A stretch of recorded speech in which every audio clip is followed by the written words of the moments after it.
wabarakatuh. Waalaikumsalam warahmatullahi wabarakatuh. Gimana kabarnya Ibu Dewi? Alhamdulillah baik. Ini sekarang ada di pendampingan terakhir Bu Dewi. Ya, alhamdulillah ini Pak, tidak terasa ya Pak ya? Iya. Fokus dari pendampingan kali ini adalah satu, persiapan panen hasil belajar. Iya. Yang kedua, pengumpulan survei, umpan balik, dan refleksi hasil survei. Yang ketiga, refleksi perubahan dalam pembelajaran yang sudah diterapkan selama 6 bulan. Okay. Yang keempat, penilaian pemetaan aset. Iya. Lancar. Alhamdulillah LMS saya sudah saya kerjakan semuanya 97%. Alhamdulillah. Mau ke 100%. Kenapa kok 97%? Karena 3%-nya itu nanti di lokal karya terakhir. Okay. Jadi baru saya unggah, setelah itu saya 100%. Jadi semuanya sudah selesai. Sudah ada banyak tanggungan Pak. Iya, alhamdulillah ya. Oke. Adakah mungkin pesan yang ingin disampaikan kepada Ibu Fasil? Alhamdulillah Ibu Fasil sudah memberikan bimbingan yang terbaik kepada kami semua, dan terutama terkait hal-hal tugas-tugas yang kira-kira mungkin ada yang ketinggalan, keterlambatan dan sebagainya. Ibu Fasil itu selalu memantau kami dan memberikan mengingatkan kami di grup Pak. Ya, jadi siapa yang belum, kemudian ayo secepatnya ini berapa persen dan sebagainya. Jadi beliau terus memantau kami dan membimbing kami. Oke Bu Dewi, baik. Berikutnya terkait dengan refleksi hasil survei yang kedua ini ya. Iya. Berdasarkan hasil survei umpan balik, ya, kompetensi apa yang Ibu Dewi perlu tingkatkan? Terkait umpan balik ya Pak ya, di situ kompetensi mungkin manajemen sekolah yang perlu saya tingkatkan, karena memang kami kan, saya pribadi tidak mempunyai pengalaman begitu. Tetapi untuk kompetensi mengembangkan diri, kompetensi mengembangkan diri orang lain itu insya Allah sudah saya memiliki pengalaman, baik itu kepada murid maupun kepada rekan sejawat. Tetapi untuk kompetensi manajemen sekolah masih perlu banyak belajar. Itu.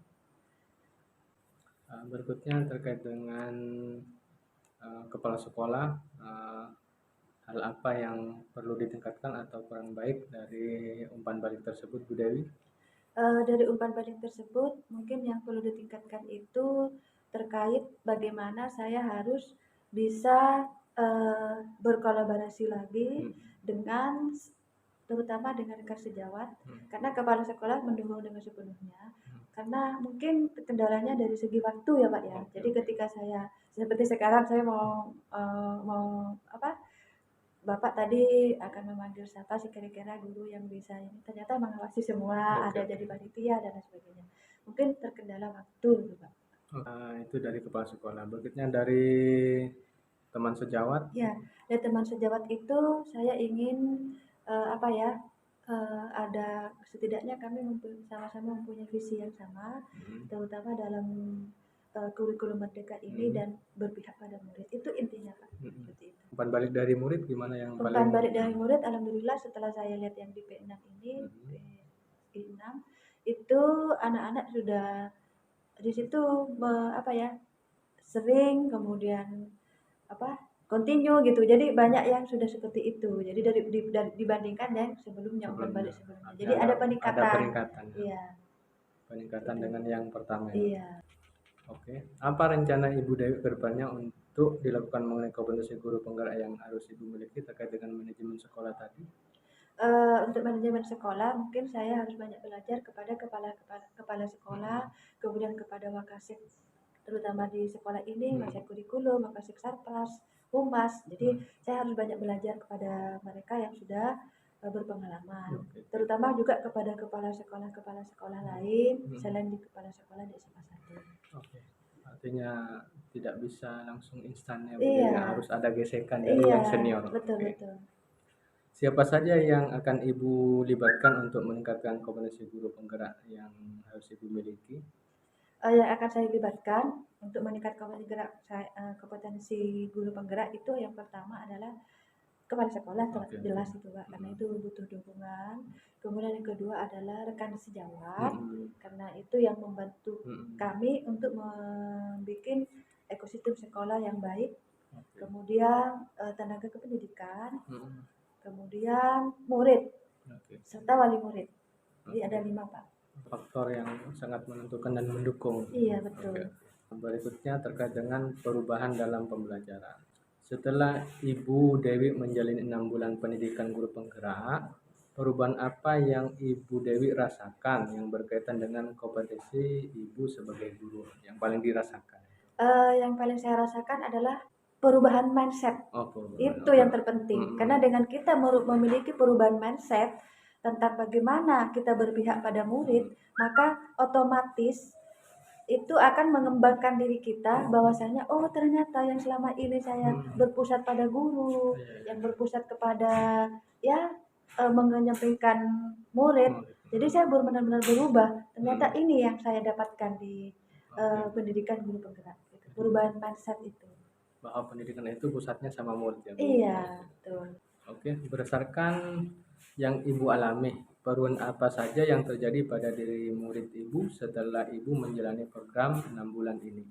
Yang jelas, yang perubahan yang terjadi pada murid itu adanya timbul apa ya Pak, profil pelajar Pancasila sudah mulai ada di situ ya, seperti kreatif, kemudian mandiri dan lain sebagainya. Jadi memang sudah tumbuh. Kemudian yang kedua adalah tumbuhnya kepemimpinan pada murid. Jadi mereka itu sudah tidak malu lagi, sudah bisa mandiri untuk apa? Untuk memimpin dirinya sendiri dan memimpin teman-temannya, terutama dengan program-program yang mereka buat. Banyak sekali perubahannya. Iya. Apa saja hal yang membuat perjalanan 6 bulan ini cukup memuaskan menurut Bu Dewi?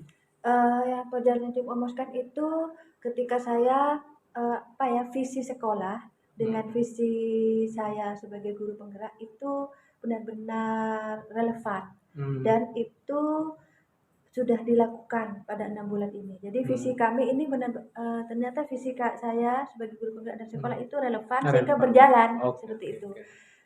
Apa itu? Terutama visinya bagaimana dapat mengembangkan sekolah itu menjadi sekolah yang merdeka gitu Pak. Jadi alhamdulillah di ajaran-ajaran baru itu sudah terlaksana. Jadi visi yang Ibu rumuskan dengan visi Sekolah itu itu ternyata relevan, sejalan. ya sejalan. Apa saja hal yang membuat perjalanan 6 bulan ini menjadi cukup menantang bagi Bu Dewi? Perjalanan yang sangat menantang itu adalah ketika adanya apa ya, sebenarnya tidak terlalu ya Pak, mungkin karena SMA 1 itu adalah sekolah besar dan sudah berjalan dengan sistematis, jadi tidak ada kendala-kendala yang berarti seperti itu. Misalnya tentang biaya, kami minta ke kepala sekolah, Pak ini langsung kepala sekolah mendukung, ada biayanya. Kemudian ketika saya mau mengumpulkan teman-teman guru untuk melakukan rapat dan lain sebagainya, itu langsung difasilitasi. Jadi kendala-kendala yang berarti apa gitu ya, kayaknya kalau untuk masalah biaya ketika saya melakukan PGP ini tidak ada masalah seperti itu. Oke. Mungkin ada hal yang Ibu Dewi ingat terkait dengan mengikuti PGP selama 6 bulan yang menantang, artinya tertantang Bu Dewi untuk melakukan itu mungkin. Mungkin ya yang tertantang mungkin ketika saya menghadapi guru-guru mungkin yang masih mindsetnya itu tidak sevisi dan sejalan. Kan punya pola lama yang akan dirubah. Iya ini memang itu yang paling tantangan terberat menurut saya. Seperti itu. Berikutnya terkait dengan penilaian pemetaan aset. Siapa saja aktor yang terlibat saat proses pemetaan aset? Aktor yang terlibat itu yang pertama kepala sekolah, kemudian rekan sejawat, kemudian murid, dan kemudian tenaga pendidikan, wali murid. Bagaimana proses Ibu Dewi dalam menemukan mengidentifikasi sumber daya yang ada di sekolah? Jadi ketika saya ingin mencari sumber daya yang ada di sekolah itu, yang jelas saya juga menganalisis sendiri bagaimana aset-aset yang sekiranya saya inventarisasi, kemudian saya juga tanya kepada rekan sejawat, kepada murid, kepada wali murid, kepala sekolah, dan tenaga kependidikan. Apa saja kendala dan tantangan yang Ibu Dewi hadapi saat melakukan identifikasi sumber daya sekolah dan bagaimana mengatasi tantangan tersebut? Ya, terutama dalam inventarisasi aset pada segi sarana ya Pak ya, sarana, sarpras, terutama pada jaringan internet. Jadi anak-anak itu maunya ya Pak ya. Mereka kan, ya Bu kalau bisa setiap kelas itu ada wifi gitu. Ya. Tapi kenyataannya, sedangkan mereka harus dituntut bawa HP untuk membrowsing apa pelajaran-pelajaran yang dibutuhkan di situ, anak-anak kesulitan. Jadi anak-anak pakai paket data sendiri. Sedangkan internet itu hanya adanya di atas Pak. Di lantai atas. Untuk lantai bawah itu hanya ruang guru, ya ruang BK, TU. Untuk yang ke kelas-kelas seluruhnya itu tidak ada Pak. Itu mungkin kendala asetnya. Bagaimana itu caranya itu? Mengajak murid bisa ya Pak? Bisa. Nanti misalkan misalnya dia yang konseling headnya, dia kan nanti cerita ke cerita. Jadi kalau saya yang cerita kan kayaknya loh, padahal itu kan murid, programnya murid gitu ya. Jadi lebih yakin murid yang menjelaskan. Misalkan nanti kan kalau misalkan Bapak Bupati tidak berhalangan akan diundang nanti pada saat menuju ke stand, dan nanti murid itu memaparkan. Itu lebih kan lebih mengena. Iya, lebih mengena kan kepemimpinan pada murid kan Pak. Iya, betul. Yang paling misalkan buku-buku budaya tidak apa-apa. Indonesia. Iya. Oke, Bu Dewi, terima kasih. Selamat. Nanti kita hari Sabtu ada di Loka 6. Ya. Kemudian tanggal 18, 19 insya Allah hari Minggu itu Loka 7 yang pertama. Hari Senin insya Allah itu panitianya itu. Jadi ada 2 kali Loka 7 itu. Di mana Pak? Hari apa? Yang Loka 6 ini tempatnya kan Sabtu. Di mana ini Pak? Masih belum ditentukan. Terus untuk yang Loka 7 itu kami PP mengusulkan di SMA PGRI. Iya. Di SMA PGRI, kemudian itu 2 hari. Hari Minggu tanggal 18 Desember itu PP dengan CGP. Untuk nanti menata bagaimana nanti ruangannya, kemudian bagaimana nanti standnya. Kemudian hari Seninnya tanggal 19 itu dari dinas, kemudian dari komunitas praktisi, kemudian dari guru misalkan yang terundang. Jadi sekitar ada 140-an lah. Yang undangan. Semuanya dengan TGPPP-nya. Iya. Standnya berarti di aulanya PGRI itu ya Pak? PGRI nanti. Iya. Kalau tidak ada perubahan, kami sudah mengusulkan BBGP, nanti keputusannya tetap dari sana. Soalnya kan menunggu surat perintah nanti. Oke, terima kasih Bu Dewi. Selamat karena Bu Dewi pada LMS sudah 97%, tinggal menunggu Loka 6 dan Loka 7. Iya, betul. Terima kasih. Saya akhiri. Wassalamualaikum warahmatullahi wabarakatuh. Waalaikumsalam warahmatullahi wabarakatuh. Yang sedikit tradisi ini kemudian ini menjadi modal juga. Yang berikutnya modal agama. Modal agama. Sekarang kita susah memang membedakan antara agama itu sebagai keyakinan karena agama sudah menjadi bagian dari kehidupan. Artinya itu modal yang bagus. Karena di sini sudah agama itu sudah menjadi semacam budaya. Jadi mereka misalnya waktunya sholat jam 10 itu sudah. Jam 10. Jadi kami jam 6.10 sudah berada di sekolah. Pada saat lampu-lampu masih nyala, sudah masuk ke kantor baru nyalakan lampu lagi seperti masih malam. Itu menggerakkan orang masuk sekolah jam 6.10 itu saya pikir tidak mudah, tapi alhamdulillah bisa beragama di sekolah kita betul-betul ditopang dengan kebijakan pemegang kebijakan didukung. Nah, berikutnya Pak Darwis, apa saja kendala dan tantangan yang Bapak Darwis hadapi saat melakukan identifikasi sumber daya sekolah? Bagaimana mengatasinya? Tantangan dan kendala dalam mengidentifikasi. Ada tantangan? Ada tantangan karena sebelumnya saya belum mengidentifikasi itu secara pribadi. Maka dengan itu saya kemudian tertantang untuk mengidentifikasi itu dan ternyata modal kita besar. Dan modal kita punya modal yang bagus untuk jadi modal itu ternyata bukan hanya berupa uang tapi modal modal manusia itu sendiri adalah modal budaya itu adalah modal. Jadi dengan begitu saya menjadi tertantang untuk itu dan lebih paham gitu. Nah, sekolah ini punya modal yang bagus untuk memajukan anak-anak. Oke. Di antara sekian modal itu mana yang menurut Pak Darwis itu mengalami tantangan atau kendala? Apakah modal manusianya, apakah Eh, bukan kendala tetapi modal apa namanya, modal manusia. manusianya sulit menyamakan itu ya? Iya, karena kita kan harus bergerak cepat dan harus bekerja keras itu. Jadi menggerakkan banyak orang pada satu titik itu kan Betul, tidak betul. gampang, Bapak. Jadi Betul. sekolah ini sekolah besar untuk menggerakkan sekian puluhan, sekitar 60 atau 60 guru. Oke. Itu untuk mencapai satu visi itu agak susah. Artinya butuh tenaga ekstra juga bagi penggerak-penggeraknya itu. Jadi mereka punya modal bagus, tapi untuk menggerakkannya pada satu langkah yang sama itu butuh kerja keras. Saya pikir itu di mana-mana mirip ya, tapi itu memang di mana-mana ya berat itu menyatukan langkah itu. Jadi intinya di modal manusia ya. Jadi, misalkan untuk menyamakan persepsi yang sama, tujuan sama. Terus bagaimana untuk mengatasi hal tersebut? Satu, mereka harus dipahamkan. Sekolah ini mau dibawa kemana? Visinya itu harus jelas. Sekolah kita itu visinya jelas untuk manusia yang insan Pancasila yang agamis. Itu modal, itu tujuannya.